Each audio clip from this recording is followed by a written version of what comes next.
Catholic priest and a monk, an Augustinian monk in Germany, and a university professor of theology. And I am sure you've heard of the indulgences. You've heard that word before, right? The indulgences. What was an indulgence? Well, let me explain that. And for this, we need to delve a little bit into traditional Christian theology or today's Catholic theology. The idea in the traditional Christian church, which is today's Catholic church, is that when a person dies, depending on their actions in this world, he or she may go to heaven or to hell or to purgatory. Purgatory has to do with purge, with purification, cleansing.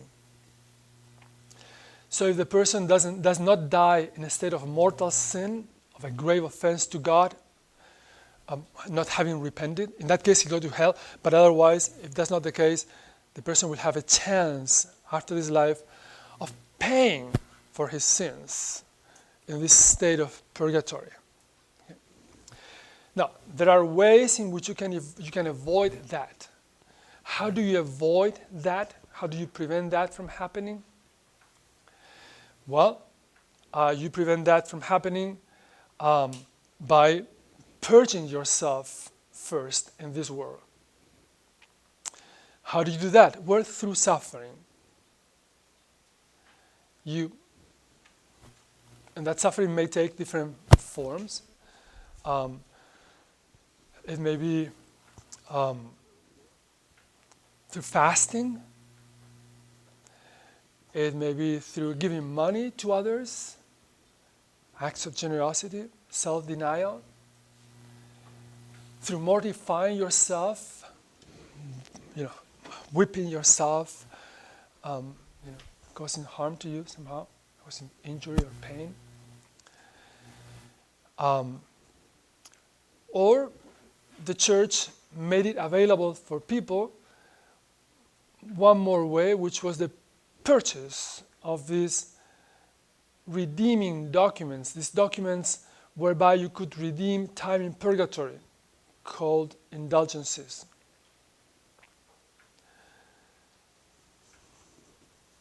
So that if you bought, say, a $1,000 indulgence, then you might redeem whatever, 1 year in purgatory, or 2 years in purgatory.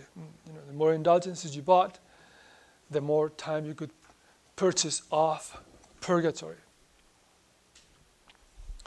Of course, this was given to all kinds of abuses. At a time when people were illiterate, and there were no fax machines or TV or press or anything, but press had been just invented very recently. Fake indulgences were circulating all over. If you were smart, you would forge an indulgence and sell it and keep the money and pretend it was really given by the Pope, okay? So this was happening. Luther was upset about the indulgences. That really upset him. That was one of the main reasons. Now, let me explain a little bit more the reason for the selling of indulgences or for any kind of suffering as a payment for your sins, before I get more in depth into what happened during the Reformation. I'm sure you've heard the word atonement, the atonement, right? The atonement stands for the payment with capital P that Jesus made for the sins of the world. Now, the idea being that sin introduced this cosmic imbalance in the world. Now, everything has to do with economics here, even on a spiritual level. Remember when we talked about natural law? Well, natural law is part of a bigger scheme that includes the laws of physics, such as the law of gravity, and those laws are blindly obeyed by inanimate things. Okay? And then we have the instinctual laws that animals follow, self-preservation, sexual instinct. They're also blindly obeyed by animals. And then we had natural law, and that is the moral law, which we have the choice to obey or disobey, and which we often disobey. And that's what's called sin in Christian doctrine, okay? Now, this disobedience, this breaking of the moral law has created this cosmic imbalance. Imagine if I drop this book and rather than falling, the book suddenly says, hey, you know what? I'm not going to obey. I'm not going to fall this time because I think this is unfair. I disagree with you. And then things begin to rebel against us. But the physical world will be in a state of chaos, right? You see what I mean? Well, the idea is that we are in a state of moral chaos because we have broken natural law on this level. And this has created an imbalance, a cosmic imbalance, which has to be balanced out. Again, it's like if you have, say, you have a debt that has to be paid. Well, either you pay the debt or the debt will not go up in smoke. It has to be paid. So say Chris borrows, say, $5,000 from me because he wants to make an investment that he thinks is going to be great and blah, blah, blah. And then the investment doesn't work and he loses the money. Well, he still owes me $5,000, right? And a number of things can happen. Either he can make a collect here in the classroom and get the money and pay it back to me, or I can forgive him the money, or he will have to work really hard to get the money and pay it back to me. But someone is going to suffer that loss, correct? The debt will not go up in smoke. If I forgive him the money, I am going to suffer the loss. I am going to assume that loss. If you guys give him the money, well, then you are sharing in the suffering, in the pain. If he works extra hard for a whole year, then he's going to suffer that loss. But the loss will not go up in smoke. Well, that's the idea behind the atonement. The cosmic imbalance created by sin will not go up in smoke. And so the idea, the Christian belief, is that God forgives that debt. But the forgiveness of that debt has a cost to God himself, which would be the crucifixion of Christ, the killing of God himself. This is the payment for all the sins past, present, and future. The payment. That's the meaning of the atonement, okay? Now, in traditional Christianity, and also in the Catholic Church today, the idea is that everyone can and should make a contribution to that payment. That God has left room for humans to make a contribution to that payment through their own sacrifices, through their own sufferings. And so, a form of suffering is just to put up with anything bad that happens to you. You're sick, you have any kind of loss, you don't complain, you put up with it for the sake of your spiritual progress, spiritual merit. Or fasting, or giving money, anything that causes pain to you. So that's the idea behind the indulgences. Anything that causes pain to you will contribute to produce spiritual merits if you do it for that purpose. You're contributing to the payment, to the atonement. You see? And one of the readings that you have for this week is from The Imitation of Christ, which is a classic of Christian literature. And in that particular reading, which is a short one, you will see in very explicit terms how you are told to take up your cross and follow Jesus. Because that is the only true way to heaven. And not to be distracted by the things of this world. And then that reading ends with a question and an answer. Why do we have to suffer to pay for our sins? Couldn't there be a simpler way to pay for them?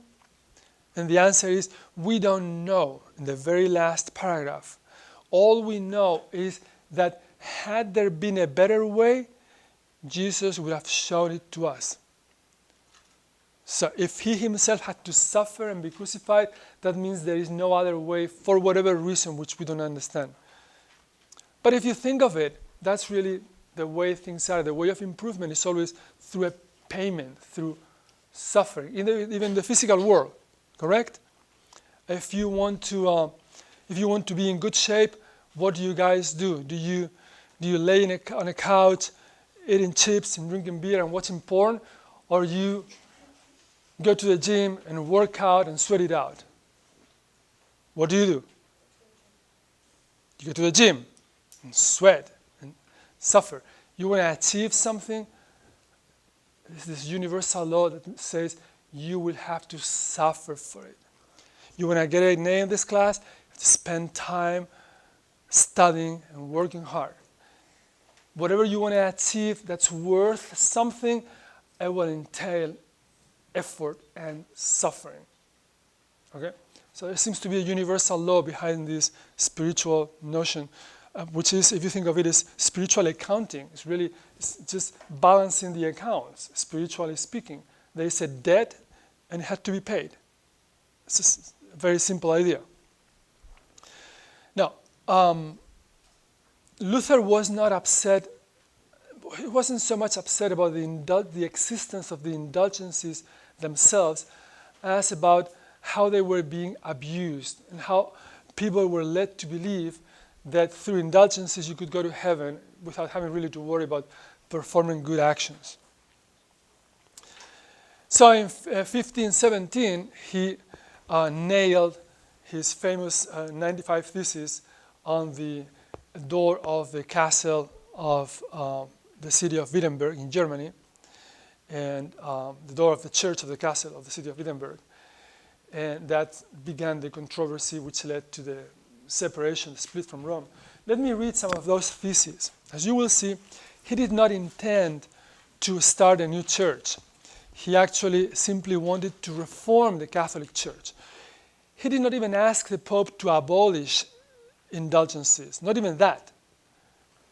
He just wanted the Pope and the Church to make clear that indulgences were a secondary means of achieving a spiritual cleansing, that other things came before indulgences. That's all he wanted. Okay? For example, thesis number 41. Indulgences are to be preached with caution, lest the people should suppose that they are more important than other works of charity. 42. Christians must be taught that it is not the intention of the Pope that the buying of indulgences is to be regarded as comparable with works of charity. 43. Christians are to be taught that to give to the poor or to lend to the needy is a better work than the purchase of indulgences. 44, and that because through a work of charity, charity is increased and a man advances in goodness, whereas through indulgences there is no advance in goodness, but only an increased freedom from penalty in purgatory. 45.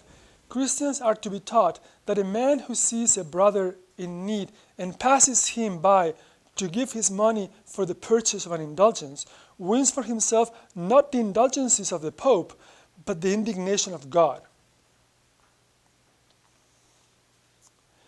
50. Christians must be taught that if the Pope knew the exactions of the preachers of indulgences, he would rather have St. Peter's Basilica reduced to ashes than built with the skin, flesh, and bones of a sheep. So he's assuming the Pope doesn't know what's going on, because that money from the indulgences was being used to build what today we see in the Vatican, this huge basilica in St. Peter's Square and everything. So if the Pope knew the abuses that are being done with the indulgences, he'd rather have that building turned to ashes. He assumed that. Okay, so here you are. He's not saying, I don't want the Pope, I want to break away from the church, or nothing like that. He just wanted to reform the church to make it purer. But the Pope would not listen to him. He was just told to shut up and stop saying those things. Okay? And so eventually, Luther had a number of followers, princes. Back then, Germany was divided into a number of principalities, and some of those princes decided to follow Luther. People were upset with the church, with the abuses they saw, And so by 1521, the